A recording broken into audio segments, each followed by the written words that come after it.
One year, long ago, there lived a winter witch. She was in charge of clouds and ice and snow and everything winter. Now, it wasn't that she didn't appreciate the other seasons. She did, but she did get a bit jealous of how others treated spring, summer, and even fall. People liked winter well enough in the beginning, but then it was always, oh, I do wish spring would come, and remember how lovely it was last summer? The winter witch, in her jealousy, decided to stop spring from coming and make it winter on Earth all year long. She summoned the clouds to cover the sun.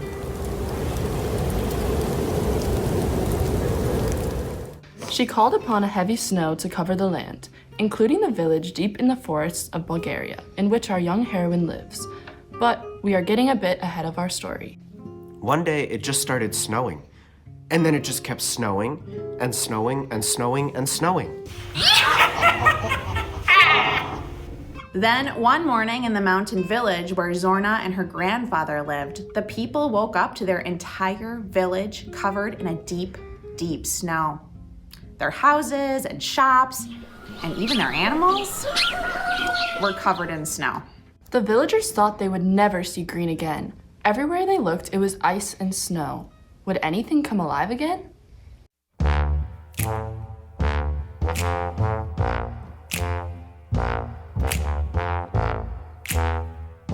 Snow, snow, snow. Oh. Snow, snow, snow. Snow, snow, snow.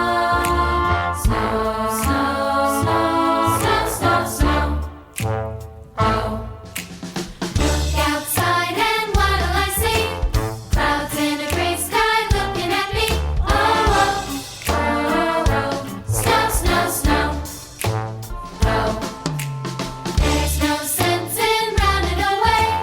It's gonna snow all night and all day. Oh, oh, oh, oh. Snow, snow, snow. Oh. Snow, snow, snow. Snow, snow, snow. Snow, snow, snow. Snow, snow, snow. Snow. The winter witch is making the snow endless so that we will never have spring again. What are we going to do? No spring? No flowers? This is tragedy. I look forward to seeing the snowdrop flowers every year to remind me that warmer days are ahead. Maybe we should go to the top of Christmas Mountain to see Father Frost. He will know what to do and maybe he can help us. I hate snow. And it's so far. And the snow is so deep. I don't think anyone could make it to the top of Christmas Mountain. I hate snow. Father Frost is the only one that can help us. We must send someone to the top of the mountain. I would go, but I'm afraid I'm too old and too weak to reach the top of the mountain in time. If only I was 20 years younger. Don't worry, Grandfather. I could go. I'm not afraid. But it's so cold. And it's chilly, and the snow is so deep. Surely you will freeze. I hate snow. I hate snow. I will go. My feet are strong. I'm as fast as a mountain goat. And my heart is open for such a time as this. No, not you. You are much too young. And with no coat, or hat or scarf, Or gloves. You will freeze up there. There's no place to hide from the snow and frost. I will not freeze. My warm little heart will give me courage to carry through even the coldest winds the winter witch can muster. The children of the village believed in Zorna and began to share their warm things to help her on her journey. Here, take my coat. You can have my hat and scarf. And don't forget the warm woolen mittens. It sure be mighty cold with all this snow. And a thermos of steaming hot chocolate.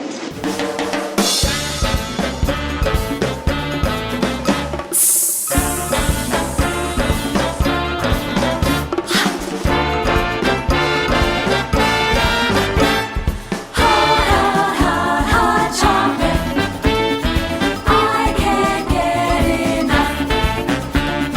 Hot chocolate.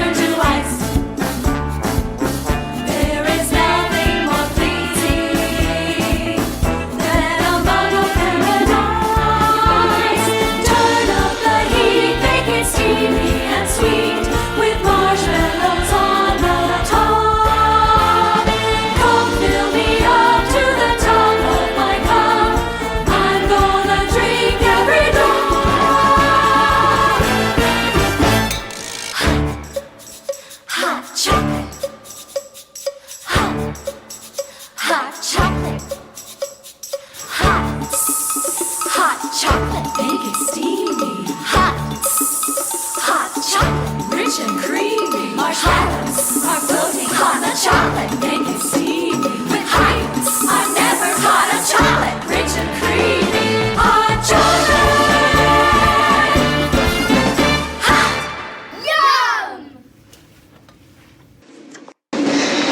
Yes, Zorna, your heart and courage is made for such a time as this. You know your name means bright star, and you are our bright star. Here, take this lantern. It will remind you that hope is everywhere. You just have to look for it, and look inside of you too. You can do it. Thank you, Grandfather. I will.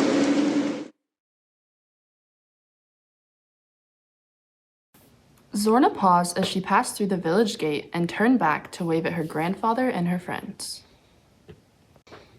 The bundled up Zorna begins to trudge her way through the deep snow and up the mountain path.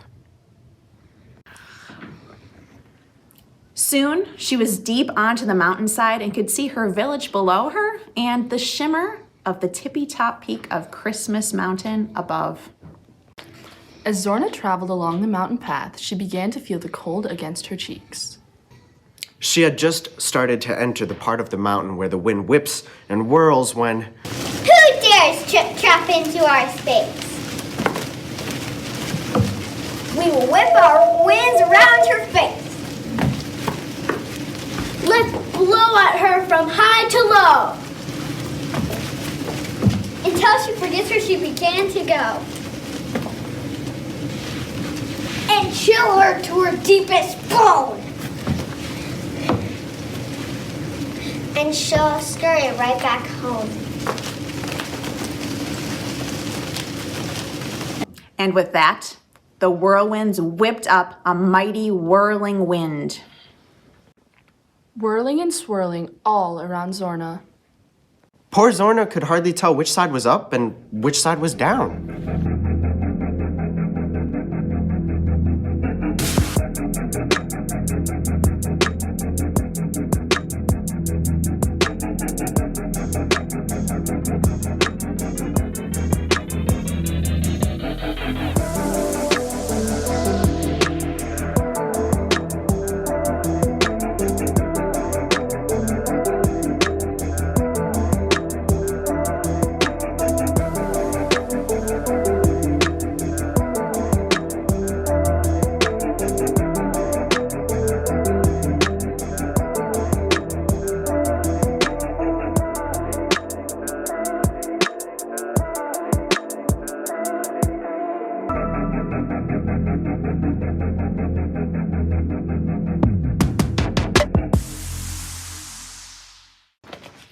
One by one, the whirlwinds fell, breathless, to the ground.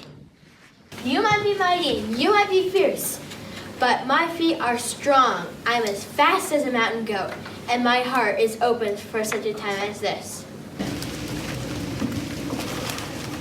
We're exhausted, all spun out.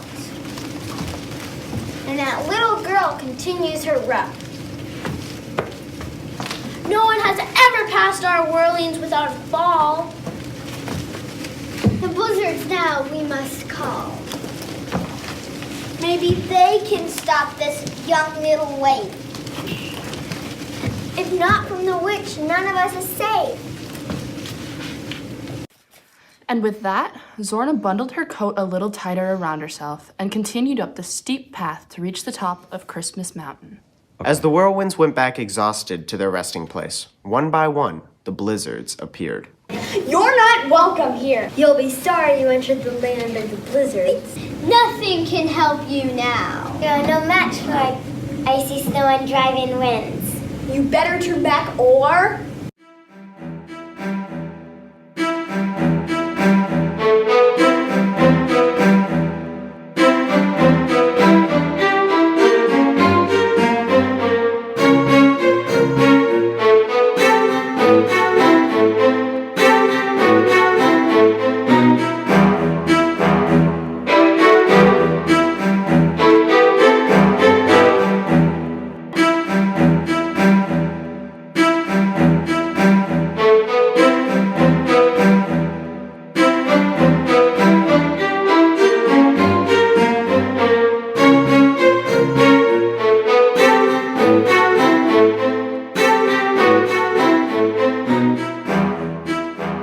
It was a long and uneven struggle, but Zorna overcame the blizzards as well. There's only one option left. We must call our mother the Winter Witch. She would know what to do. Mother!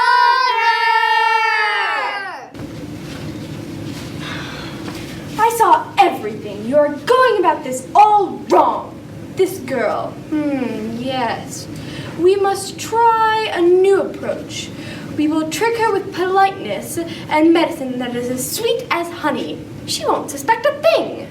What? No whirls or swirls or piles of snow? I can't believe that it will make the girl go. She is strong and wise and oh so brave. None of our efforts have made her cave.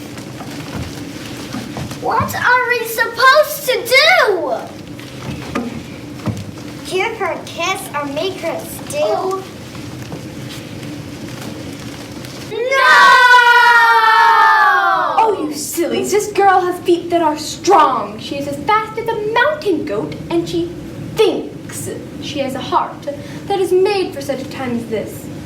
We can't turn her by force. We must trick her into thinking all is calm.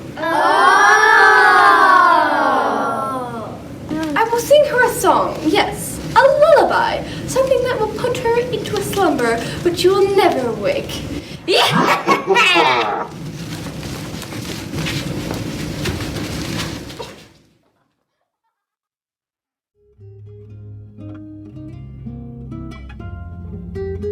Zorna was transfixed by the beautiful song. She knew she ought to be pressing on. Oh, how I want to hear some more. I know I should keep going, but the palace isn't far, and the song is so lovely. It will be okay if I just sit here and rest for a while. And she was feeling a bit worn out from all the whirling from the whirlwinds and dodging the blizzard's snowballs. And the song was lovely. So, she sat down and listened.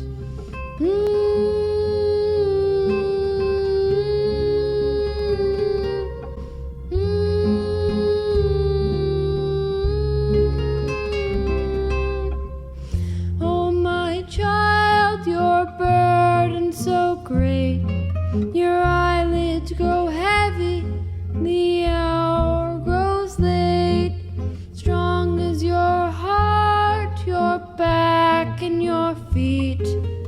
Rest them, my dear, and go down to sleep.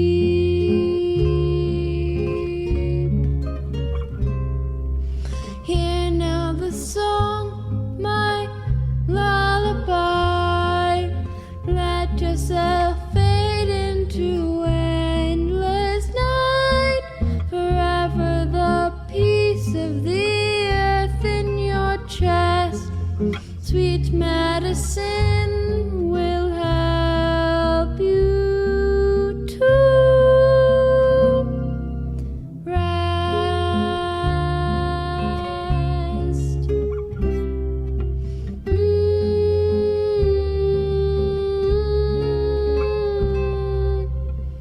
You've been casting all about.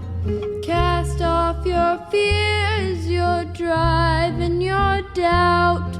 The howl of the wind of bird and beast will not pierce the cloud of tender peace. Hear now the song, my lullaby. There you'll enjoy your endless delight. Forever in stillness like permafrost. Sweet medicine will help you be lost. And soon she was fast asleep. Sleep, little girl, sleep. May you sleep forever. Yeah! She left Zorna asleep on the side of Christmas Mountain, cackling and laughing and telling the whirlwinds and blizzards all about how she had fooled the little girl and stopped her from reaching the top of Christmas Mountain and stopped her from reaching Father Frost. And now it would stay winter forever. At first, it just looked like Zorna was sleeping peacefully. Her cheeks rosy red against the white snow.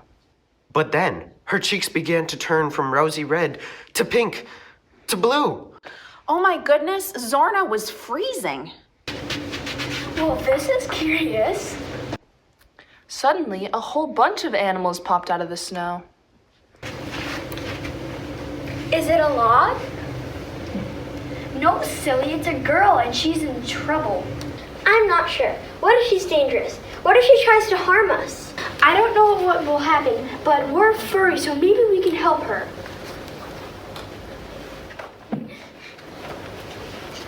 We're too small to do this by ourselves. We need help. Oh dear, what is this? She's a girl, not a log, and she's in trouble. If we don't get her warm now, it'll be too late. What has happened? You are freezing, almost a popsicle. What in the world are you doing out here anyway? Zorna told the mice, rabbits, and squirrels what had happened, and how she was on the way to talk to Father Frost to see if he could help stop all the ice and snow and somehow give them hope that spring would someday come again. We too have been suffering from all this endless ice and snow. Our fuzzy tails and our fuzzy ears were no match for this giant snow globe. That's for sure. Maybe we can come along and help. Yes! Away we go to the top of Christmas Mountain! The animals flocked around Zorna and accompanied her with a new layer of cozy, and they all headed up the rest of the mountain until they reached the Ice Palace where Father Frost lived. When they arrived, they knocked on the door, but no one answered. Zorna and the animals looked at each other confused, and then they pushed the big, heavy door open. Wow, look at the really amazing and beautiful palace. And look at Father Frost.